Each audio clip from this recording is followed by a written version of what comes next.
ជំរាបសួរមិត្តភក្តិបងប្អូនទាំងអស់គ្នានៅក្នុងវីដេអូឃ្លីបនេះខ្ញុំលើកឡើងនៅប្រធានបទមួយគឺកែប្រែសកម្មភាពដើម្បីទទួលបាននូវលទ្ធផលថ្មីថ្មីអញ្ចឹងអ្វីទាំងអស់បើសិនបើយើងចង់បានលទ្ធផលផ្សេងយើងត្រូវតែដូរសកម្មភាពអីក៏ដោយបើសិនបើយើងធ្វើរឿងដដែលៗលទ្ធផលនៅដដែលបើសិនបើយើងបដូរសកម្មភាពលទ្ធផលនឹងផ្លាស់ប្ដូរ Mae kara imam reto nanchi ko toste itara mat onanchi ke kadesu អញ្ចឹងបើសិនបើយើង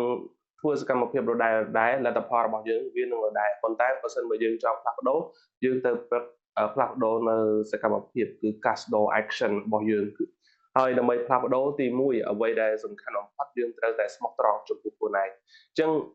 ធ្វើអីក៏ដោយសេចក្តីស្មោះត្រង់គឺសំខាន់លេខរៀងទី1អញ្ចឹងយើងត្រូវមានការស្មោះត្រង់ខ្លួនឯងហើយយើងត្រូវស្មោះត្រង់ចំពោះអ្នកដទៃអញ្ចឹងយើងធ្វើអីក៏ដោយបើសិនបើយើងខ្វះនៅការស្មោះត្រង់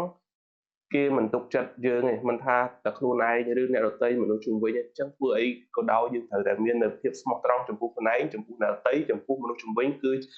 ទី1ហើយបើសិនបើយើងស្មោះត្រង់វាអត់គ្រប់គ្រាន់ទេត្រូវតែឧស្សាហ៍ព្យាយាមឧស្សាហ៍ហើយព្យាយាមទៀតអ្វីទាំងអស់វាត្រូវការ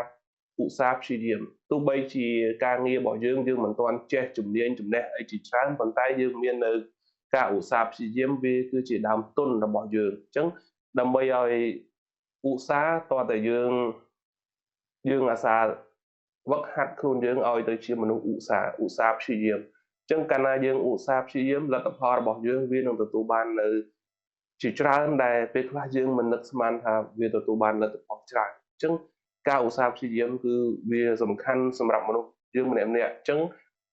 តែដោយឡែកមនុស្សយើងអត់ចូលចិត្តឧស្សាហ៍ព្យាយាមទេខ្ជិលប៉ុន្តែចង់បានលទ្ធផលច្រើនចង់បានលទ្ធផលលើសពីការរំពឹងទុកអញ្ចឹងវាមិនទៅរួចទេធ្វើអីក៏ដោយយើងត្រូវការឧស្សាហ៍ព្យាយាមគឺជាចំណុចជាស្នូលជាគោលហើយស្មោះត្រង់ឧស្សាហ៍ព្យាយាមវាអត់គ្រប់គ្រាន់ទេព្រោះអីវាតម្រូវឲ្យមាននៅទំនួលខុសត្រូវពាក្យថាទំនួលខុសត្រូវគឺយើងត្រូវតែទំនួលខុសត្រូវចំពោះការងារទូនាទីរបស់យើងថាតើយើងជាអីយើងត្រូវមានទំនួលខុសត្រូវឧទាហរណ៍ថាយើងអ្នកលក់យើងត្រូវមានទំនួលខុសត្រូវក្នុងនាមអ្នកលក់យើងត្រូវតែមានលក្ខខណ្ឌបើសិនបើរបស់របរណាខូចបាក់បែកកពិតនេះយើងត្រូវមាននៅការដូរដោះឲ្យគេវិញដើម្បីទំនុកចិត្តជាមួយនឹង customer ជាមួយអតិថិជនរបស់យើងទំនួលខុសត្រូវជាអីទំនួលខុសត្រូវជាគ្រូ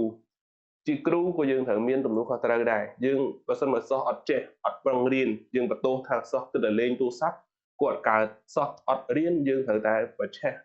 ឆេះចំណងចំណូលចិត្តរបស់គាត់2នាទីទៅ5នាទីយើងនិយាយអំពីអត្ថប្រយោជន៍នៃការរៀនយើងនិយាយអំពីការចងស្មារតីយើងនិយាយអំពីអត្ថប្រយោជន៍គុណតម្លៃនៃចំណេះដឹងគុណប្រយោជន៍នៃការអប់រំវាធ្វើឲ្យយើងមាននៅការថ្លៃថ្នូរការអប់រំវាគឺជាស្ពានឈានយើង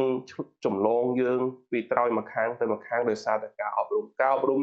និយាយទៅវាមានន័យទៅលាយមែនតើអញ្ចឹងបើសិនបើយើងជាគ្រូយើងត្រូវមានទំនួលខុសត្រូវតែលើកទឹកចិត្តបង្ហាញផ្លូវបង្ហាត់បង្ហាញចេញពីចិត្តទៅតាមទំនួលខុសត្រូវរបស់យើងក្នុងនាមយើងជាគ្រូយើងអត់ស្ដីបន្ទោសថាមកពីនេះមកពីនោះសិស្សមិនបកកែសិស្សអត់ចង់រៀនយើងអត់បន្ទោសទម្លាក់កំហុសទៅលើសិស្សទេចឹងយើងត្រូវតែបញ្ញាក់ស្មារតីចង់គាត់ត្រូវធ្វើម៉េចដើម្បីទាញអារម្មណ៍របស់គាត់អាសាទាញអារម្មណ៍ហើយនឹងជាពិសេសគឺការគ្រប់គ្រងថ្នាក់រៀនក្នុងនាមជាគ្រូគឺចំណុចសំខាន់ចឹងទំនួលខុសត្រូវរបស់គ្រូគឺលក្ខណៈអញ្ចឹងចោះទំនួលខុសត្រូវរបស់ពលរដ្ឋចឹងទំនួលខុសត្រូវរបស់ពលរដ្ឋយើងត្រូវដឹងថាយើងមិនទៅបង្កបញ្ហាចំពោះសង្គមមិនត្រូវបង្កបញ្ហាចំពោះមនុស្សជុំវិញអ្នកជិតខាងមិត្តភ័ក្តិបងប្អូនចឹងទំនួលខុសត្រូវរបស់យើងធ្វើជាពលរដ្ឋល្អជាមូលធននៃមនុស្សចឹងទំនួលខុសត្រូវរបស់យើងជាកូនដែលធ្វើម៉េចចំពោះឪពុកម្ដាយជាបងដែលធ្វើម៉េចចឹងអ្វីទាំងអស់ទំនួលខុសត្រូវវាមានន័យទៅលាយមែនតើអញ្ចឹងទំនួលខុសត្រូវចំពោះខ្លួនឯងមានន័យថាយើងមិនទៅបង្កឲ្យមនុស្សជុំវិញឈឺចាប់ឬក៏ស្នាមរបួសដោយសារតែយើងឧទាហរណ៍ទំនួលខុសត្រូវដាច់ខាតយើងត្រូវមានទំនួលខុសត្រូវទៅលើជីវិតរបស់យើងមិនបង្កទាញអ្នកដទៃឲ្យលំបាកដោយសារតែយើងដូចជាយើងទៅខ្ចីលុយអ្នកដទៃដោយមិនមានទំនួលខុសត្រូវមិនសងគេជាដើមនឹងសិតតែជាទំនួលខុសត្រូវរបស់យើងអញ្ចឹងយើងត្រូវតែមានទំនួលខុសត្រូវចំពោះខ្លួនឯងចំពោះមនុស្សជុំវិញចំពោះសង្គមអញ្ចឹង ដើម្បីកែប្រែសកម្មភាពដើម្បីទទួលបានលទ្ធផលថ្មីទី1យើងត្រូវតែស្មោះត្រង់ចំពោះខ្លួនឯងឧស្សាហ៍ព្យាយាមមានទំនួលខុសត្រូវចំពោះខ្លួនឯងអញ្ចឹងខ្ញុំគិតថាវីដេអូនេះវាប៉ុណ្ណឹងហើយមុននឹងបញ្ចប់សូមពឹងបងប្អូនជួយចុច Subscribe មួយដើម្បីទទួលបានវីដេអូថ្មីៗជាច្រើនពីខ្ញុំនៅវីដេអូបន្តទៀតសូមអរគុណនិងជម្រាបលា